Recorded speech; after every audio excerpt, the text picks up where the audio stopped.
40 വരെയുള്ള വാക്യങ്ങൾ. ഇസ്രായേലിന്റെ തിരിച്ചുവരവ് കർത്താവ് അരുളി ചെയ്യുന്നു. അന്ന് ഞാൻ എല്ലാ ഇസ്രായേൽ ഫലങ്ങളുടെയും ദൈവമായിരിക്കും, അവർ എന്റെ ജനവുമായിരിക്കും. കർത്താവ് അരുളി ചെയ്യുന്നു. വാളിനെ അതിജീവിച്ച ജനം മരുഭൂമിയിൽ കൃപ കണ്ടെത്തി. ഇസ്രായേൽ ഉത്സവം കണ്ടെത്താൻ പോവുകയാണ്. വിദൂരത്തിൽ നിന്ന് കർത്താവ് അവന് പ്രത്യക്ഷനായി അരുളി ചെയ്തു. എനിക്ക് നിന്നോടുള്ള സ്നേഹം അനന്തമാണ്, നിന്നോടുള്ള വിശ്വസ്തത അചഞ്ചലവും. കന്യകയായ ഇസ്രായേലേ, നിന്നെ ഞാൻ വീണ്ടും പണിതു വെക്കും. നീ വീണ്ടും തപ്പുകൾ എടുത്ത് നർത്തകരുടെ നിരയിലേക്ക് നീങ്ങും.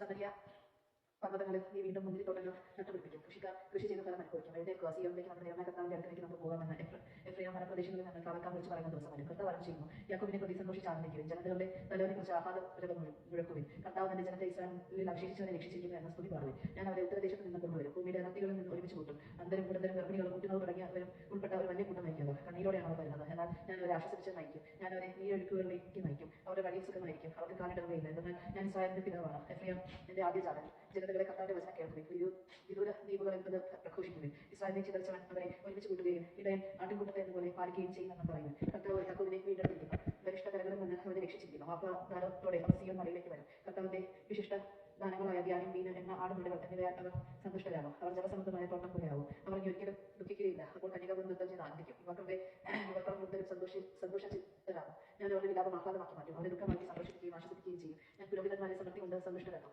എന്റെ അനുഗ്രഹങ്ങൾ കൊണ്ട് എന്റെ ജനം സംതൃപ്തരാകും. കർത്താവ് അരുളി ചെയ്യുന്നു. റമായിൽ നിന്ന് ഒരു സ്വരം, വിലാപത്തിന്റെ ഹൃദയം തകർന്ന രോദനത്തിന്റെ സ്വരം. റാഹേൽ തന്റെ മക്കളെ ചൊല്ലി വിലപിക്കുന്നു. അവരുടെ മക്കളിൽ ആരും അവശേഷിക്കാത്തതിനാൽ അവർക്ക് ആശ്വാസം കൊടുക്കാൻ കഴിയുന്നില്ല. കർത്താവ് അരുളി ചെയ്യുന്നു. കരച്ചിൽ നടത്തി കണ്ണീർ തുടയ്ക്കും, നിന്റെ യാതനകൾക്ക് പ്രതിഫലം ലഭിക്കും. ശത്രുക്കളുടെ ദേശത്ത് നിന്ന് അവർ തിരികെ വരും. കർത്താവ് അരുളി ചെയ്യുന്നു. നിന്റെ ഭാവി പ്രത്യാശ ഫലിതമാണ്, നിന്റെ മക്കൾ സ്വദേശത്തേക്ക് തിരിച്ചു വരും. കർത്താവ് അരുളി ചെയ്യുന്നു. എഫ്രൈം എപ്രകാരം വിലപിക്കുന്നത് ഞാൻ കേട്ടു.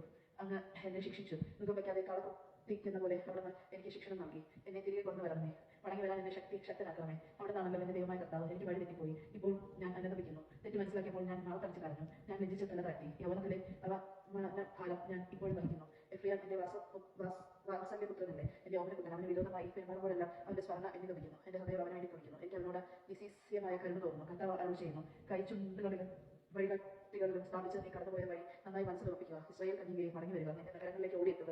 അവിശ്വസ്തരായ മക്കളെ, നീ എത്ര നാൾ അകലെ നീയും.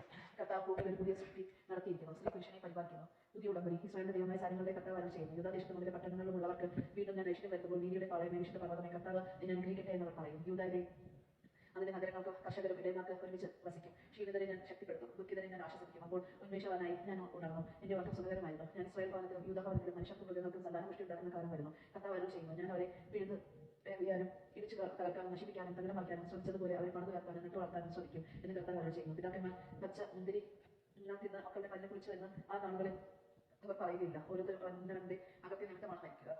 പച്ച മുന്തിരിങ്ങ തിന്നതിന്റെ പല്ലെ കുളിക്കും. കർത്താവ് അരുളി ചെയ്യുന്നു. ഇസ്രായേൽ ഗോത്രത്തോടും യൂദാ ഗോത്രത്തോടും ഞാനൊരു പുതിയ ഉടമ്പടി ചെയ്യുന്ന ദിവസം ഇതാ വരുന്നു.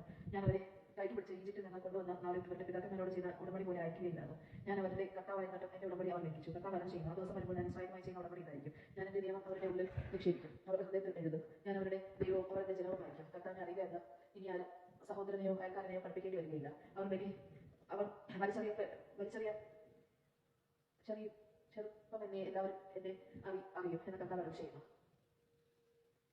അവർ വലിപ്പ ചെറുപ്പം എന്നെ എല്ലാവരും എന്നെ അറിയുമെന്ന് കർത്താവ് അരുളി ചെയ്യുന്നു. അവരുടെ അകത്തെ തന്നെ ഞാൻ മാപ്പ് നൽകും, അവരുടെ പാവം മനസ്സിൽ വയ്ക്കുകയില്ല. പകൽ പ്രകാശിക്കാൻ സൂര്യനെ, രാത്രി പ്രകാശിക്കാൻ ചന്ദ്ര താരങ്ങളെ നൽകുന്ന കടലിനെ ഇളക്കി അലകളെ അലക്കുന്ന സൈന്യങ്ങളുടെ കർത്താവ് എന്ന നാമം ധരിക്കുന്ന കർത്താവ് അരുളി ചെയ്യുന്നു. ഈ നിശ്ചിത സംഭവത്തിന് എന്റെ മുൻപിൽ ഇളക്കം വന്നാലും മാത്രമേ ഇസ്രായേൽ സന്തതി ഒരു ജനത എന്ന നിലയിൽ എന്റെ മുൻപിൽ നിന്ന് എന്നേക്കുമായി മാറി പോവുകയുള്ളൂ. കർത്താവ് അരുളി ചെയ്യുന്നു. മുകളിൽ ആകാശത്തിന്റെ അളവെടുക്കാനും താഴെ ഭൂമിയുടെ അടിസ്ഥാനം കണ്ടുപിടിക്കാനും കഴിയുമോ? എങ്കിൽ മാത്രമേ ഇസ്രായേൽ സന്തതികളെ അവരുടെ പ്രവൃത്തികൾക്ക് നിമിത്തം ഞാൻ തള്ളിക്കളയുകയുള്ളൂ. കർത്താവ് അരുളി ചെയ്യുന്നു.